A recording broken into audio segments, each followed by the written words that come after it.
అక్కడ ఒక మిత్రుడు ఉన్నాడు, నాకు కూడా మిత్రుడే. 2014లో మేము అందరం కలిసి 2014లో మేము అందరం కలిసి ఎమ్మెల్యేలు గెలిచినాం. రోజు పొద్దున్న వచ్చి మాట్లాడేది ఏందన్న పరిస్థితి అని. ఏదున్నా నిలబడి కొట్లాడదాం, కష్టపడదాం, మంచి రోజులు వస్తాయని చెప్పిన. కానీ ఒత్తిడికో భయానికో ఆ రోజు 2014లో తెలుగుదేశంలో గెలిచిన 12 మంది ఆ పార్టీలకు పోయిన, ఒకరి తర్వాత ఒకరు, అందరు కలిసి పోలే. ఆనాడు తీసుకొని అందులోకి వెళ్ళి కొంతమందిని మంత్రులను చేశారు. పక్క పార్టీలో గెలిచిన వాళ్ళను పక్క పార్టీ నుంచి తీసుకొని మంత్రులను చేసి ఈనాడు వాళ్ళే ఇక్కడికి వచ్చి పెద్ద పెద్ద స్లోగన్లు ఇస్తున్నారు. అధ్యక్ష, ఎవరైతే పార్టీ ఫిరాయించిండ్రో, ఎవరినైతే ఎథిక్స్ కమిటీలో మెంబర్గా వేసినామో ఆనాడు, వాళ్ళే ఈరోజు పార్టీ ఫిరాయింపుల గురించి ఈరోజు గొప్ప గొప్పగా స్లోగన్లు ఇస్తున్నారు. అధ్యక్ష, నవ్విపోదురు కాక నాకేటి సిగ్గు అని వెనకటికి సామెత చెప్పారు.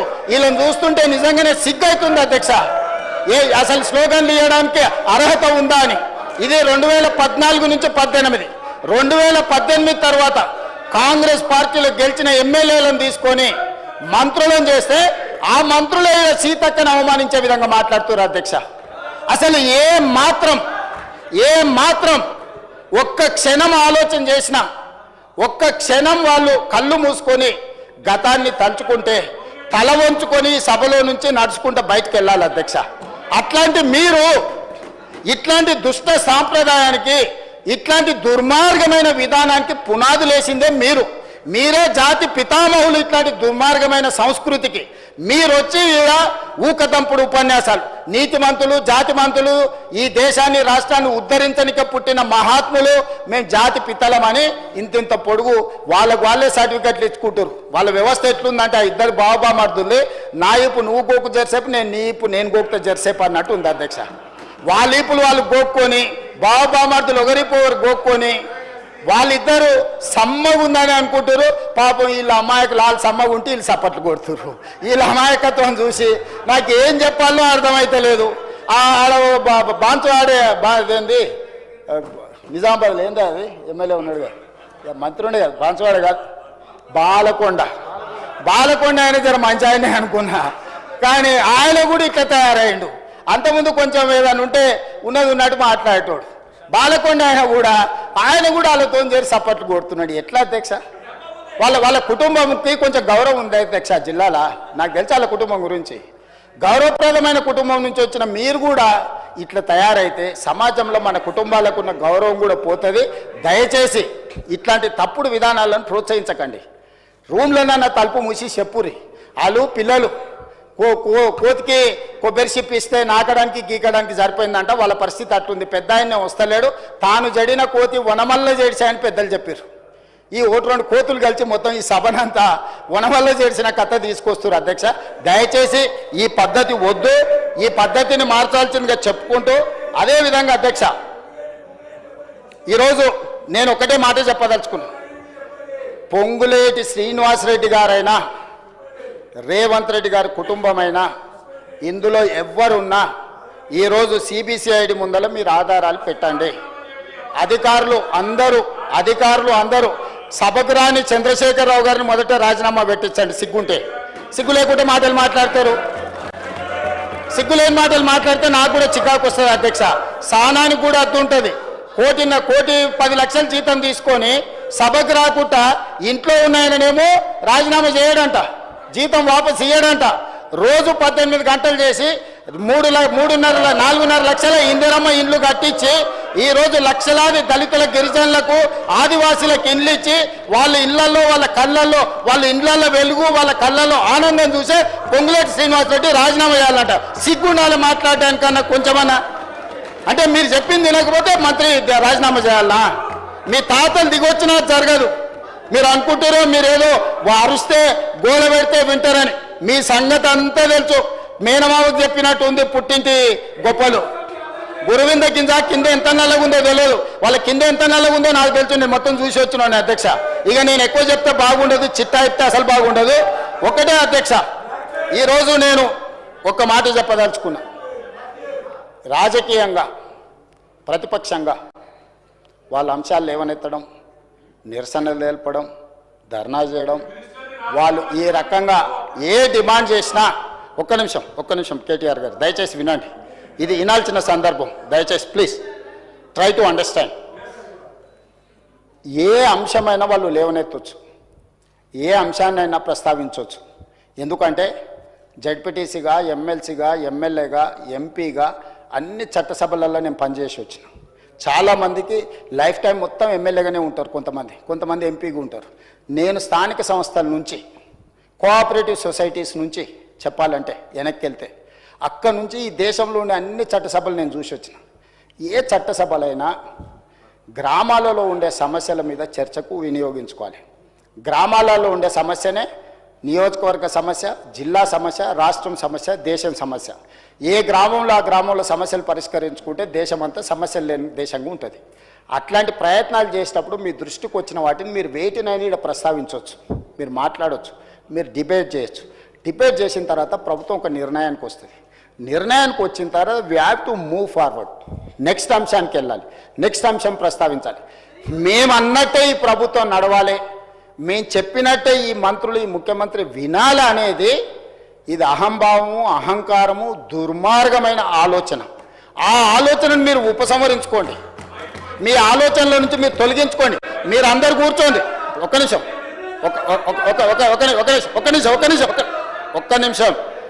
స్పీకర్ సార్ దయచేసి.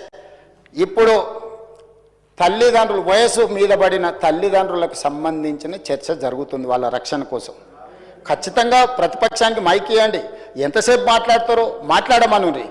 ముగిసిపోయిన అధ్యాయాన్ని తిరిగి మళ్ళీ తెరవండి అని అంటే తమరు అనుమతిస్తే తెరవచ్చు, నాకేం అభ్యంతరం లేదు.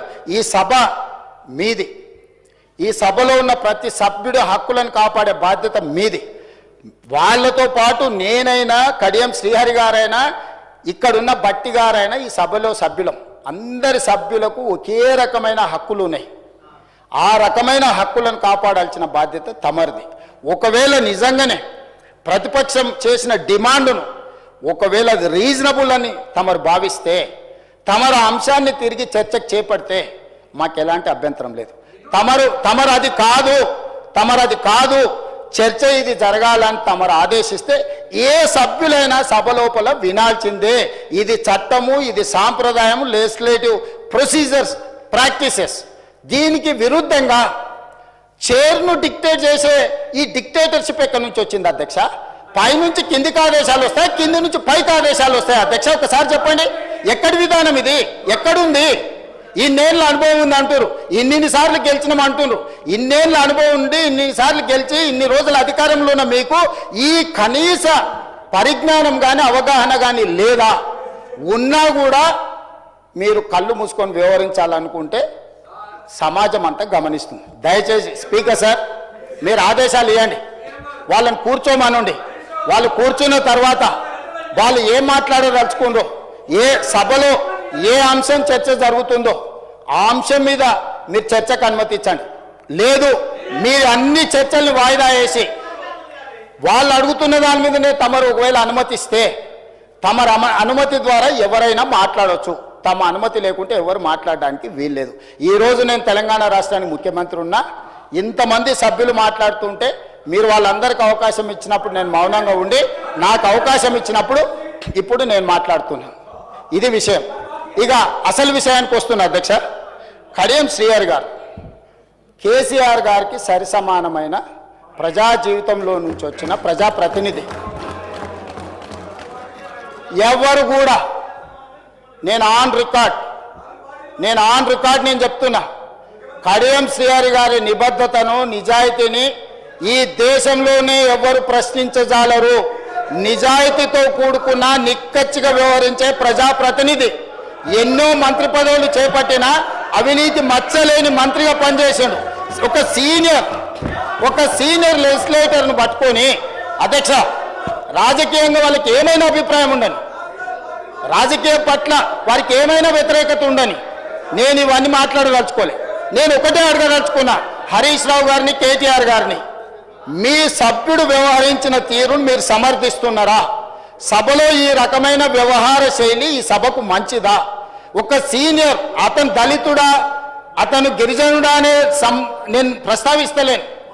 అతను ఈ సభలో నాకు తెలిసి చాలా సీనియర్ మోస్ట్లలో ముగ్గురునో నలుగురునో తీసుకుంటే కడియం శ్రీహరి గారు ఒకరు. వారి సీనియారిటీ, వారి అనుభవము, వారి నిజాయితీ, వారి చదువు ఈరోజు అక్కడ నిలబడి ఒక సూచన చేస్తే ఇంత అసభ్యకరంగా, ఇంత అసహ్యకరంగా ఎవరైనా వ్యవహరిస్తే ఈ వ్యవహారాన్ని హరీష్ రావు గారు, కేటీఆర్ గారు సమర్థిస్తారా? ఇది మీ పార్టీ విధానమా? ఈ విధానాన్ని మీరు ప్రోత్సహించదలుచుకున్నారా? రేపు కడియం శ్రీహరి గారికి జరిగిన అట్లాంటిది ఒకవేళ చంద్రశేఖరరావు గారికి జరిగితే మీరు ఆమోదిస్తారా? ఈ వైపులో కూడా ఉన్నారు, ఈ వైపులో కూడా అంతకంటే కండలు తిరిగిన వాళ్ళు ఉన్నారు. రాజ్ ఠాకూర్ ఉందా?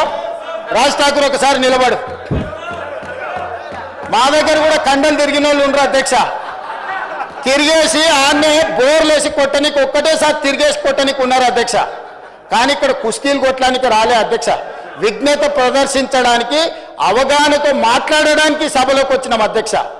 ఆకారం ఉంది కదా అని ఒక పెద్ద మనిషిని పట్టుకొని ఆ రకంగా అవమానించే విధంగా మాట్లాడడం, మీకు ఏదైనా అభిప్రాయం ఉండని, మీరు ఏ అంశమైనా ప్రస్తావించండి. కానీ ఈ రకమైన విధానాన్ని ఈ సభ క్షమిస్తే ఇక భవిష్యత్తులో ఈ సభలో కత్తిపోట్లు లేకపోతే కుస్తీల పోటీలు జరగాల్సిన పరిస్థితి వస్తుంది. దీన్ని ఇక్కడనే నిలువరించాలి, దీన్ని ఇక్కడనే నియంత్రించాలి అధ్యక్ష. అందుకే అధ్యక్ష నేను చివరిగా నా సూచన, వాళ్ళందరూ చైర్లలో కూర్చొని చర్చలో పాల్గొంటే సభ్యులందరినీ సభలో కొనసాగించండి. లేకపోతే ఈ సభ్యుల్ని సభలో నుంచి రాబోయే 2 రోజుల్లో సభా వ్యవహారాలను నడుపుకోవడానికి వాళ్ళని సస్పెండ్ చేయండి అని చెప్తున్నా అధ్యక్ష. అదేవిధంగా అన్ని రకాల నియమ నిబంధనలు, సాంప్రదాయాలను ఉల్లంఘించి అసభ్యకరంగా, అవమానకరంగా వ్యవహరించిన పాడి కౌశిక్ రెడ్డి గారి విషయంలో ప్రత్యేకమైన చర్యలు తీసుకోవాల్సిన అవసరం ఉంది. ఈ రూల్ బుక్ అధ్యక్ష, rules of procedure and conduct of business in the Telangana legislative assembly, నాకు తెలిసి 2015లో హరీష్ రావు గారు లెజిస్లేటివ్ అఫేర్స్ మినిస్టర్స్ ఉన్నప్పుడే తెలంగాణ రూల్ బుక్ అమెండ్ అయింది. ఈ బుక్లో అధ్యక్ష page number 105 committee on ethics, ఈ రూల్ బుక్లోనే 105 పేజీలో committee on ethics 288 rule number, the committee shall examine every complaint concerning the unethical conduct of a member both within and outside the house referred to it by speaker or the house are taken by suo motu. దీన్ని తీసుకోవాల్సిందిగా అదేవిధంగా మా legislative affairs మినిస్టర్ని request చేస్తున్నా. దీంట్లో sub class 289 sub class 2, the house may also refer complaint of unethical conduct of a member on a motion to the committee for inquiry and report.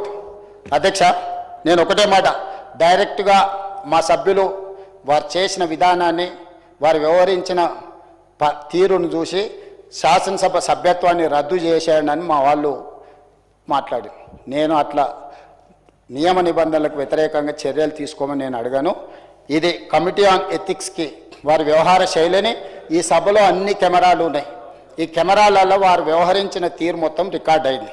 ఈ అన్ని ఆధారాలను ఈరోజు ఈ సభ ద్వారా మోషన్ మూవ్ చేసి లెజిస్లేటివ్ అఫేర్స్ మినిస్టర్ ఆ ethics కమిటీకి మీరు రెఫర్ చేసి, ఎథిక్స్ కమిటీ ఇచ్చే రికమెండేషన్స్ మీద పాడి కౌశిక్ రెడ్డి గారి మీద చర్యలు తీసుకోవాల్సిందిగా ఆ కమిటీని కూడా, ఇప్పుడు కమిటీ లేదని వారు చెప్పారు, సమయానికి బాగా గుర్తు చేశారు అధ్యక్ష. ఎంబడే ఎథిక్స్ కమిటీని కాన్స్టిట్యూట్ చేసి హరీష్ రావు గారి సూచన మేరకు తక్షణమే ఎథిక్స్ కమిటీని ఈ సభ ముగిసే లోపల మీరు అపాయింట్ చేసి ఈ కేసును దానికి రెఫర్ చేయాల్సిందిగా ఈ సభలో ఒక సత్సాంప్రదాయాన్ని, రేపు భవిష్యత్తులో ఏ సభ్యుడైనా ఈ రకంగా బాధ్యతారహితంగా, అసభ్యకరంగా, అసహించుకునే విధంగా, సీనియర్ సభ్యులకు అవమానం జరిగే విధంగా వ్యవహరిస్తే ఏ రకమైన చర్యలు తీసుకుంటామో భవిష్యత్ తరాలకు, తెలంగాణ సమాజానికి ఒక దిక్సూచిగా ఉండే విధంగా చర్యలు తీసుకోవాలి. దయచేసి మళ్ళొక్కసారి నేను తమరికి విజ్ఞప్తి చేస్తున్న అధ్యక్ష సభానాయకుడిగా, బీఆర్ఎస్ శాసనసభ్యులు సీట్లలో కూర్చొని సహకరిస్తే తమరి విజ్ఞప్తి మేరకు సభలో కొనసాగించండి. వాళ్ళు సహకరించకుండా ఒక దళితుడు స్పీకర్గా కొనసాగడానికి వీలు లేదు, అతను సమర్థుడు కాదు సభను నడపడానికని ఒక సందేశాన్ని బయట ప్రపంచానికి ఇవ్వదలుచుకుంటే సభ్యులందరినీ రాబోయే బిజినెస్ ఈ బడ్జెట్ సమావేశాలు మొత్తానికి వాళ్ళని సభల నుంచి సస్పెండ్ చేయాల్సిందిగా పాడి కౌశిక్ రెడ్డి గారిది కమిటీ ఆన్ ఎథిక్స్కి రెఫర్ చేయాల్సిందిగా తమరికి విజ్ఞప్తి చేస్తూ అవకాశం ఇచ్చినందుకు మీకు ధన్యవాదాలు తెలియజేస్తూ సెలవు తీసుకుంటున్నాను అధ్యక్ష. హరీష్ రావు గారు సభ నాయకులు మిమ్మల్ని రిక్వెస్ట్ చేస్తున్నారు, నేను కూడా రిక్వెస్ట్ చేస్తున్నా, చైర్ మీదకి వెళ్ళి మీ సీట్లలో మీరు పోయి కూర్చుంటే మనము బిజినెస్ నడిపించుకుందాం. మీరు మీ సీట్లలో కూర్చుంటే కేటీఆర్ గారు మీరు సీట్లలో కూర్చుంటే మనం జరిగే బిజినెస్ను నడిపించుకుందాం. జరిగే బిజినెస్ ఏదైతున్నదో బిజినెస్ను నడిపించుకుందాం. మీరు సీట్లలో కూర్చుంటే మీ సీట్లలో పోయి కూర్చుంటే ఏదైతే బిజినెస్ నడుస్తున్నదో ఆ బిజినెస్ను మనం ముందుకు తీసుకొని పోదాం. ప్లీజ్ దయచేసి సభకు సహకరించండి. ఎలా మినిస్టర్ గారు సార్ ఈరోజు మీరు సార్ సభ సజావుగా జరగడానికి మీ అనుమతితో ప్రత్యేకించి మీరు కూడా ప్రయత్నం చేసిండ్రు. వారు సీట్లలో కూర్చుంటే ఏదైతే అంశం ఉందో అది క్లోజ్ చేయడం జరిగింది అధ్యక్ష. నిన్ననే సిబిసిఐడి ఎంక్వైరీ వేసిన అంశంపై మాట్లాడకుండా ఈరోజు తల్లిదండ్రులకు సంబంధించిన వారి సంరక్షణకు సంబంధించిన చట్టం విషయంలో మాట్లాడితే మాకేం అభ్యంతరం లేదు అధ్యక్ష. అయినా కానీ అదే మొండితనంతో వారు నిలబడి మాట్లాడుతూ ఉన్నారు.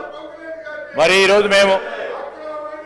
ఈరోజు అధ్యక్ష ఈరోజు ఈ సభలో జరిగిన సంఘటన ప్రత్యేకంగా కౌశిక్ రెడ్డి గారి ప్రవర్తన, సీనియర్ శాసనసభ్యులైన కడియం శ్రీహరిపై వారి ఆహాభావాలు, వారి బాడీ లాంగ్వేజ్, వాటిని అన్నిటిని కూడా ఖండిస్తూ Honorable Speaker sir, I beg to move that under sub-rule 2 of Rule 289 of Rules of Procedure and Conduct of Business in the Telangana Legislative Assembly, this House resolves to refer the unethical behavior of Sri Padi Kaushik Reddy in this August House against Sri Kadiyam Sri Harigaru, a senior member.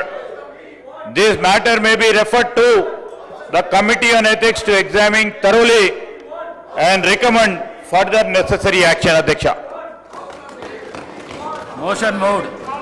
The question is that under sub-rule 2 of Rule 289 of Rules of Procedures and Conduct of Business in Telangana Legislative Assembly, this House resolves to refer the unethical behavior of Sri Padi Kaushik Reddy in the August House,